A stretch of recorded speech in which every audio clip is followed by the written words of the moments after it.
Nagsisimula ang pelikulang ito sa pamamagitan ng pagpapakita kay Ava na biglang nagising sa kalagitnaan ng gabi matapos maalala ang pagkamatay ng kanyang ama 12 taon na ang nakakaraan. Noong panahong iyon, nasaksihan ni Ava, na 14 anyos pa lamang, ang kanyang ama na pinatay ng dalawang nanghihimasok na pumasok sa kanilang bahay. Pagkatapos ng traumatikong pangyayaring iyon, kinailangan niyang mamuhay ng mahirap para makalaya sa pagkalulong sa alak at droga. Hanggang ngayon ay madalas na nami-miss ni Ava ang kanyang ama, lalo na noong tinuruan siya ng kanyang ama ng martial arts para maipagtanggol niya ang kanyang sarili sa mga kriminal na maaaring manggulo sa kanya anumang oras. Matapos matagumpay na bumangon si Ava mula sa kanyang madilim na buhay, pinakasalan niya si Derek Grant na una niyang nakilala sa isang anonymous meeting. Sa background ni Derek mula sa isang mayamang pamilya, ang kanyang ama na si Robert ay unang nagdududa kay Ava dahil wala silang masyadong alam tungkol sa kanyang nakaraan. Gayunpaman, ipinagtanggol ni Derek si Ava at kinumbinsi ang kanyang mga magulang na si Ava ay isang mabuting babae hanggang sa tuluyang ikinasal sila ni Ava sa Arlington. Maya-maya, pumunta sila sa isang isla sa Caribbean para mag-honeymoon kung saan may bahay rin doon ang pamilya ni Derek. Pagdating sa bahay ng pamilya ni Derek sa tabing dagat, nakita nilang dalawa ang hilera ng mga larawan ni Derek sa edad na 3 kasama ang kanyang ina, na pumanaw ilang taon na ang nakararaan. Di nagtagal, nag-enjoy sina Ava at Derek sa kanilang honeymoon sa pamamagitan ng pagsasagawa ng iba't ibang aktibidad sa paligid ng isla, mula sa pangingisda at water sports. Kinabukasan, pumunta ang bagong kasal sa isang restaurant kung saan nakilala nila ang isang batang lokal na nagngangalang Manny, na nagtatrabaho bilang tour guide para sa mga turista. Noong panahong iyon, inanyayahan ni Manny sina Ava at Derek na sumakay sa elevator, isang milyang zipline sa mga burol ng isla na pinamamahalaan ng kaibigan ni Manny. Dahil interesado sa aktibidad, tinanggap nina Ava at Derek ang alok. Nang gabing iyon, dinala rin ni Manny ang bagong kasal sa isang nightclub sa isla para magsaya. Habang sila ay sumasayaw at nag-e-enjoy sa musika, si Big Biz, ang gangster leader sa lugar, ay nagpakita ng interes kay Ava at sinubukan siyang ligawan. Napagtanto ito, sinubukan ni Derek na pigilan si Big Biz. Sa kasamaang palad, hindi pinapansin ni Big Biz ang babala ni Derek at iginiit na gusto niyang sumayaw kasama si Ava, na humahantong sa isang paghaharap. Sinubukan ni Manny na makialam ngunit ang kanyang mga pagsisikap ay tila walang saysay dahil si Big Biz ay nagalit at nauwi ito sa pagsuntok niya kay Derek. Dahil sa galit sa pakikitungo ni Big Biz sa kanyang asawa, napilitan si Ava na gamitin ang mga kasanayan sa pagtatanggol sa sarili na itinuro sa kanya ng kanyang ama. Sa pagkakataong iyon ay nagulat sina Derek at Manny sa mga kinikilos ni Ava at kahit pauwi na ay patuloy pa rin itong pinag-uusapan ni Manny.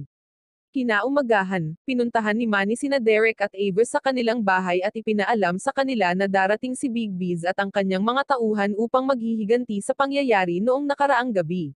Nagulat sina Derek at Ava sa balita hanggang sa tumawa si Manny at umamin na nagbibiro lang siya dahil dumating siya ng umagang iyon para ihatid sila sa zipline location sa gubat. Pagdating sa lokasyon, si Ava, na may takot sa matataas, ay nag-alinlangan na maglaro, ngunit pagkatapos na muling bigyan ng katiyakan nina Derek at Manny, sa wakas ay nakakuha siya ng lakas ng loob na subukan ito. Sa hindi inaasahang pagkakataon, nalaman ni Ava na hindi ganoon kadelikado ang pagsakay sa zipline, kaya niyaya sila ni Manny na pumunta sa mas mahirap na lokasyon ng zipline. Upang marating ang lokasyon, kailangan nilang maglakbay ng 1 milya, ngunit tila excited pa rin silang sumakay sa zipline. Pagdating nila, si Derek ang unang sumakay, pero bago pa man siya makarating sa final point ay biglang naputol ang tali na umaalalay kay Derek, dahilan para mabitin siya sa zipline cable. Nataranta si Ava nang makitang nasa panganib ang kanyang asawa habang sinubukan ni Manny na iligtas si Derek. Sa kasamaang palad, ang limitado na kagamitan sa pagligtas ay humadlang kay Manny na iligtas si Derek, na kalaunan ay nahulog mula sa itaas patungo sa kagubatan. Walang pag-aalinlangan, agad na tumakbo si Ava sa gubat para hanapin ang kanyang asawa hanggang sa laking gulat niya nang makitang walang malay si Derek na may bali ang paa. Bukod pa rito, napagtanto din niyang nawala ang perang dala ni Derek na nagparamdam sa kanya na may mali sa aksidente ni Derek. Sa kabilang banda, agad na nakipag-ugnayan si Manny sa isang ambulansya para maihatid si Derek sa ospital. Nang sinadya ni Ava na samahan ang kanyang asawa sa ospital, isa sa mga tauhan ng ambulansya na nagngangalang Omar sa halip ay pinagbawalan siya na pumasok sa ambulansya, na binanggit ang mga medikal na pamamaraan sa lugar. Nagbigay lamang si Omar ng business card ng ospital kung saan dadalhin si Derek. Dahil wala nang ibang mapagpilian at nag-aalala tungkol sa kanyang asawa, pinili ni Ava na humiram ng motorsiklo para sundan ang ambulansya mula sa likuran. Sa kalagitnaan ng paglalakbay, naaksidente si Ava na nagpaantala sa kanyang pagdating sa ospital. Nagtataka, nagtanong si Ava sa empleyado ng ospital tungkol sa taong ginagamot na nagngangalang Derek, ngunit ipinaalam sa kanya ng receptionist ng ospital na walang pasyente na may ganoong pangalan. Kaya, sinubukan ni Ava na hanapin ang kinaroroonan ng kanyang asawa sa ibang ospital. Kakaiba, walang ospital ang nakatanggap kay Derek bilang pasyente. Dahil nakaramdam ng kahina-hinala dito, ini-report ni Ava sa pulisya ang pagkawala nito para maimbestigahan kaagad ng mga awtoridad ang aksidente na nangyari sa kanyang asawa. Kinabukasan, dumating sa isla ng Caribbean ang kapatid ni Robert at Derek na nagngangalang Sandy matapos marinig mula kay Ava ang tungkol sa pagkawala ni Derek. Kasama sina Ava, Robert, at Sandy, pagkatapos ay pumunta sila sa istasyon ng pulisya upang magtanong tungkol sa pag-usad ng pagsisiyasat tungkol sa pagkawala ni Derek. Sa sandaling iyon, nakausap nila si Chief Roman Garza na hahawak sa kaso. Matapos ikwento ni Ava ang lahat ng detalye ng insidente ni Derek, kabilang ang pagkawala ng ilang pera na dala ni Derek pagkatapos ng aksidente, sinabi ni Garza na napuno nga ang isla ng mga mapanganib na kriminal kaya karaniwan na sa mga kriminal na kumidnap ng mayayamang turista tulad ni Derek para makakuha ng mas maraming pera. Hindi nagtagal, pumunta sina Garza at Ava, at iba pa sa zipline location kung saan naaksidente si Derek. Mula sa testimonya ng isang empleyado na inusisa ni Garza, inamin nilang wala sila sa lugar nang mangyari ang aksidente, na ikinagalit ni Ava hanggang sa inatake niya ang empleyado na nagsinungaling sa mga pulis. Agad na pinigilan ni Garza si Ava, at nang bumalik sila sa istasyon ng pulisya, ipinakita niya ang isang video ng away ni Ava sa nightclub noong isang gabi, na nagsasabi na siya ay nasangkot sa pinakadelikadong gang sa lugar at si Derek ay maaaring kinidnap ng mga miyembro ng gang na nagalit sa kanya. Maya-maya, sinimulan ni Ava na ipamahagi ang larawan ni Derek at nagtanong sa mga residente sa isla kung nakita ba nila si Derek ngunit ang kanyang mga pagsisikap ay walang kabuluhan dahil walang umamin na nakakita kay Derek. Samantala, si Robert, na kalaunan ay nalaman na si Ava ang dahilan ng pagkawala ni Derek, ay nagsabi kay Ava na wala siyang kwentang babae. Dahil dito, lalo pang nalungkot at nagalit si Ava kay Robert na hindi patas na sinisisi sa pagkawala ng kanyang asawa. Nagpa siya si Ava na imbestigahan ang kaso ni Derek sa kanyang sariling pamamaraan. Ang una niyang ginawa ay pumunta sa lokasyon ng zipline sa gubat para tanungin si John Chi doon. Dahil tumanggi pa rin si John Chi na sabihin ang totoo, agad siyang itinali ni Ava at balak siyang ihulog sa kagubatan tulad ng naranasan ni Derek. Nang makitang natarante si John Chi, ni-record ni Ava ang pinag-uusapan nila habang hinihiling sa kanya na sabihin sa kanya kung ano talaga ang nangyari kay Derek. Sa takot na talagang ihulog siya ni Ava, ipinagtapat ni John Chi na nagsisinungaling siya kay Chief Garza kanina at inamin na inutusan lamang siya ng mga gangster para mahulog si Derek habang sumasakay sa zipline. Gamit ang ebidensya ng recording ng pag-amin ni John Chi, agad na pumunta si Ava sa himpilan ng pulisya at ipinakita ang video kay Chief Garza, na hiniling sa pulisya na arestuhin ang mga salarin. Kakaiba, inutusan ni Chief Garza ang kanyang mga nasasakupan na arestuhin si Ava sa kaso ng pananakit kay John Chi dahil pinilit niya ang empleyado ng zipline na umamin sa kanyang ginawang mali. Hiniling pa niya na paalisin na si Ava sa isla. Maya-maya, nakita si Ava sa isang barko, na nakaposa sa tabi ng isang pulis na magpapadeport sa kanya. Sa medyo mahabang paglalakbay, humingi ng permiso si Ava na pumunta sa banyo. Pumayag naman ang pulis ngunit sa kondisyon na pumasok din siya sa palikuran upang matiyak na hindi siya makakatakas. Pumayag naman si Ava, at pumasok silang dalawa sa CR. Sa pagkakataong iyon ay biglang inatake ni Ava ang pulis hanggang sa mawalan ito ng malay sa kakinuha ang susi ng posas para palayain ang sarili. Nang walang pag-aalinlangan, tumalon si Ava sa dagat at lumangoy pabalik sa isla ng Caribbean kung saan doon nawawala si Derek. Pumunta si Ava sa nightclub na binisita nila ni Derek para hanapin si Manny. Nang makita siya, agad siyang inatake at tinanong ni Ava tungkol sa pagkawala ni Derek. Sa sandaling iyon, sinabi ni Manny na wala siyang alam tungkol sa kaso at sinabi niyang tutulungan niya si Ava na mahanap ang kanyang asawa. Sa kalaunan ay pumayag si Ava, at si Manny, na alam na si Ava ay isa na ngayong iligal na pumasok sa isla, ay nagkusa na dalhin siya sa kanyang bahay upang magtago sandali. Matapos ipakilala sa ina at kapatid ni Manny, nagsimulang pag-usapan ni Ava ang mga plano para simulan ang pag-iimbestiga sa kaso ni Derek. Sa kanilang pag-uusap, sinabi ni Manny na kailangan nilang hanapin si Omar at iba pang driver ng ambulansya upang matuklasan ang utak sa likod ng pagdukot kay Derek.